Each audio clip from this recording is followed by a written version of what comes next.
Hey guys and gals and everything in between, I'm Ken of Armstar Games, and today we are going to go over my top 10 Johto Pokemon. These, of course, are my opinion, and if you have a different opinion, please leave it in the comments down below. I will admit I'm pretty biased towards the second gen, as it was the generation I started from. So, my picks might be very different from yours. Again, I'm avoiding starters, mythicals, and legendaries on this list because I plan to make those lists separate. So, without further ado, number 10 is Stantler. Yes, Stantler. I know so many people even forget it's a Pokemon, it feels like, since they never talk about it or mention it in their videos. Yes, I admit its shiny is horrible, but this isn't about its shiny. This is about Stantler as a Pokemon itself. Yes, I know it's basic. It's just a deer with antlers that look like eyes. But I always liked the design as a kid, and I've never stopped liking the design. It's simplistic, but I think that's why I like it so much. Number 9 is Heracross. Yes, Heracross. Because completely the anime. I just loved how it interacted with Ash's Bulbasaur in the anime. It was funny to me, and so that's why it's on this list. Number 8 is Politoed, and to be blunt, it's because Misty owned one, and Misty is my favorite of all the female companions that Ash has ever had, and that's never going to change. Number 9 is Phanpy. Yeah, Phanpy. I had to remember its name. Sorry. I always get it in its evolution confused. But yeah, I just think Phanpy is adorable. To be honest, it's an adorable Pokemon. It kind of reminds me of like a rubber duck, but as a elephant. Okay, number 6 is actually shared between two Pokemon of the same evolutionary line. It is Sunkern and Sunflora. Yes, Sunkern and Sunflora, the Pokemon that is considered the weakest Pokemon of all time, Sunkern and Sunflora. It's not because of the video games. I don't think I've ever actually used one in a video game. It's because of the TCG. It was the first complete set that I ever had for an evolutionary line. Yes, its cards were never that great.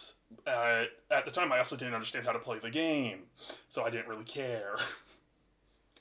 Number 5 is Hitmontop because it is far better than Hitmonlee and Hitmonchan. There is no argument that Hitmontop is the best one out of the evolutions that Tyro could get. Now, number 4 is Dunsparce.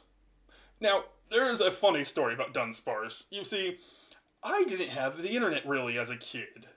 Of course, this was back in the original days of Gold and Silver, not Heart Gold, not Soul Silver, the original Gold and Silver on the Game Boy Color. I didn't know that Dunsparce didn't evolve. So, Dunsparce was actually the first Pokemon I got to level 100 thinking that it could evolve. Of course, at the time, I didn't even know that level 100 was a level cap in the game. So, yeah, I leveled up Dunsparce to level 100. It was annoying, and the only real use it ever had on my team was to use Flash to light up caves, but that is why it is here.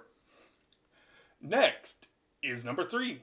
And I know a lot of people are going to disagree with this one. A lot of people would never put this Pokemon on their favorites list. But it is none other than Miltank. Yes, Miltank of all Pokemon is my third favorite Pokemon from Gen 2. I never had an issue with Whitney's Miltank. I don't understand how people did have an issue with it. I was able to beat it using things like Stun Spore, Mega Drain, and other tactics like that because I started with Chikorita. Which, spoiler alert, Chikorita is the best starter in my opinion from Gen 2. So there's a spoiler. It would be on this list if I wasn't avoiding them. So you see, I don't have the hate and anger towards Miltank as other people, since I never had an issue beating Miltank. So to me, I don't understand the hate. I like Miltank. It's a dairy cow. It's exactly what it's supposed to be. If you're going to complain about it being a dairy cow, then you might as well complain about Tauros being a bull, or Sill being a sill. It's dumb. At least Miltank changed enough to not just be a cow. Sorry, my nose is itchy. I know I need to wash my hands after this. I will, don't worry. Next is number 2, Umbreon. If you can't tell, I like the evolutions. So, of course, an evolution is going to be on this list.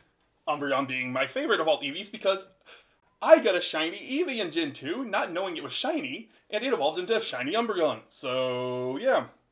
The second Pokemon I got to level 100 was my shiny Umbreon. So, Umbreon's here. Now, I technically consider the next Pokemon a legendary, even though it's not programmed as a legendary. It got a movie for itself, basically, so to me it counts as a legendary. But since it's not in the legendary class, I'm allowed to have it here. Number 1 is none other than Unown. Yes, the Unown are my favorite Gen 2 Pokemon. They always have been. They always will be. I love the concept of so many different forms. And yes, Hidden Power sucks as a move. I'm not going to deny that. But the fact that you can very much make whatever team you want from them, because you can calculate into what Hidden Power types they get, people always overlook the Unown, and it bugs me. They are good Pokemon. Well, okay, they're not good Pokemon. They're well-designed Pokemon, is what I should say.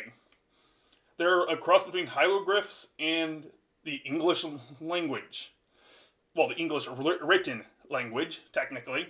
But yeah, so, guys and gals, thanks for joining me, and I hope to see you all again next time I make a video.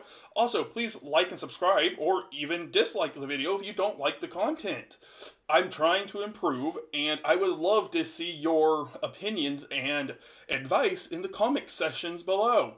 Well, that's all for this video, so I'm signing off. See ya.